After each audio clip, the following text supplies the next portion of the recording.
Alright, so I just did a video on the basics of symmetricity, where it comes from, the idea behind it, and now it's actually time to put some practicality to it, where we're not going to be just looking at points, but we're also going to do it with equations, and I'll show you how that works. But let's do some examples here I have three examples of different points, and without having to graph them, we can actually know the answer. If I were to have x-axis symmetry, that's what XAS stands for. Y-axis symmetry, that's what YAS stands for. And OAS is origin axis symmetry. Okay. The way that we could do it without even graphing it is, remember, for x-axis symmetry, the x value does not change. Okay. So 4 stays the same, and normally we would just say, oh, -0. But let's think about that for a second. Okay.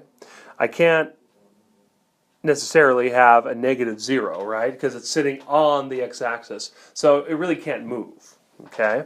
If I go to number 2 here, again, x value doesn't change, but I change the positive 1 to a -1. Okay. And if I were to draw my picture just to kind of prove it to you here, so -2, 1 is right here. And then we just did it algebraically, sort of, conceptually. -2, -1 would be right there, right? And see how I reflected over the x-axis? So that's x-axis symmetry. All right, if I come to number 3 for x-axis, the -3 does not change because of x-axis symmetry, but the -4 becomes a +4. And again, I'm just writing the positive sign for emphasis. But, again, if I needed to prove it to you, so see how -3, -4 is right here. And if I have x-axis symmetry, meaning I'm going over the x-axis, notice how conceptually we change it to -3, +4. 1, 2, 3, 4. And again, see how we kind of reflected the point over the x-axis, but we didn't have to draw the picture? So that's the goal. We want to be able to do this without having to draw a diagram each time, just to quickly go through it and know where the origin is. Or, excuse me, where the symmetry should go. Alright, so for y-axis symmetry, again, the y value does not change. So for 4, 0, it would be, so remember, 0 doesn't change, but 4 becomes -4. Okay, so -4, 0. So for -2, 1, the y value doesn't change, but the x value changes from -2 to +2. Okay, so -2, 1.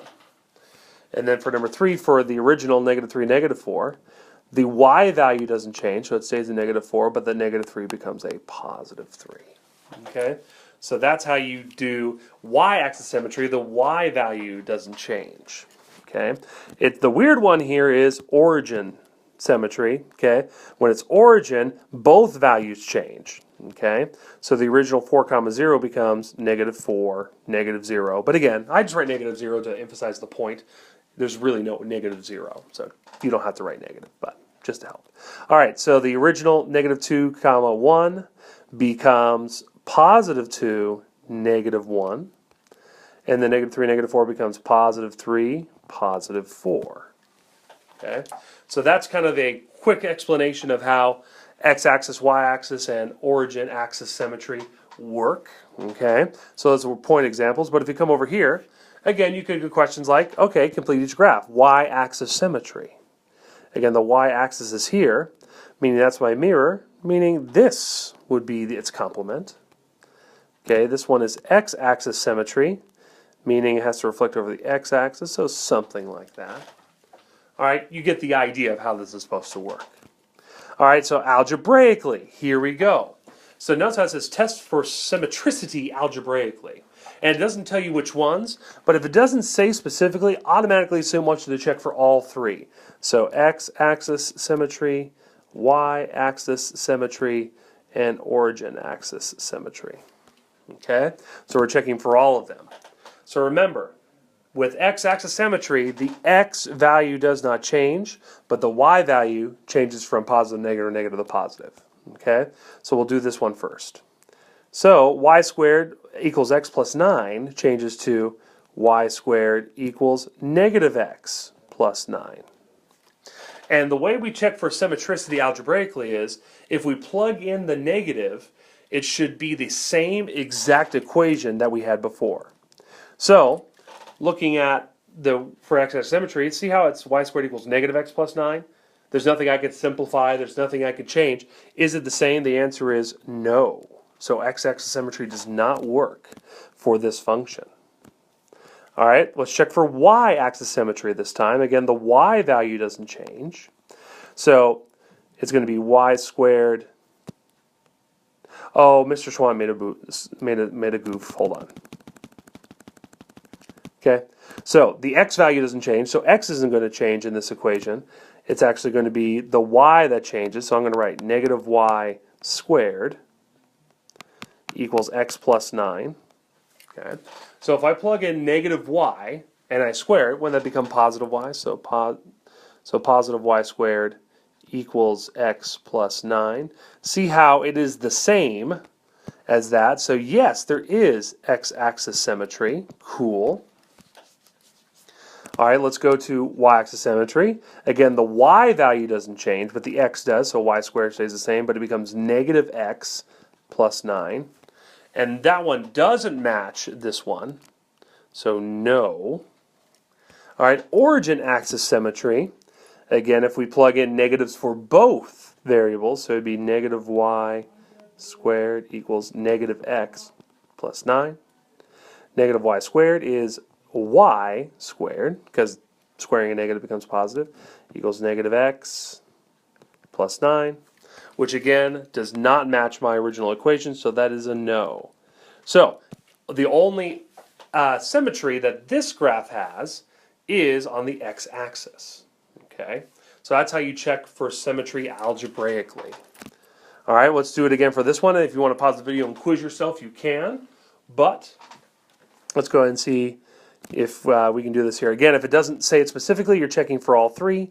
We'll start with x-axis symmetry, which means the x value does not change, only the y value. So it's negative y squared equals x to the fourth plus 1. So negative y squared is positive y squared equals x to the fourth plus 1. And these are the same, so that is a yes. They have symmetricity, okay, on the x-axis. All right, let's do it for the y-axis symmetry, which, again, the y value doesn't change this time, so it's still going to be y squared. But x to the fourth becomes negative x to the fourth. And again, any even power, so if it's squared, if it's to the fourth, or the sixth, the eighth, it's going to multiply to give me positive, okay? So it's going to be y squared equals positive x to the fourth plus 1, which again, does it match my original equation? Yes, it does. There's symmetry on the y-axis as well. Okay, and now we're going to do it for origin axis symmetry. And for those of you thinking ahead, you probably already know the answer, but here we go.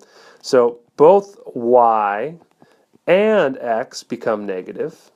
But like I just told you, if any variable is raised to an even power, you can automatically make a negative a positive, right? Because if something is squared, you know, negative times a negative is a positive. That is true of any even exponent.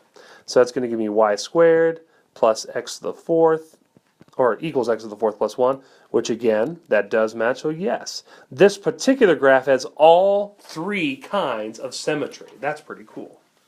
All right, so that's how you test for symmetricity algebraically. And again, you could take a look at this video again, but that's how you do it algebraically.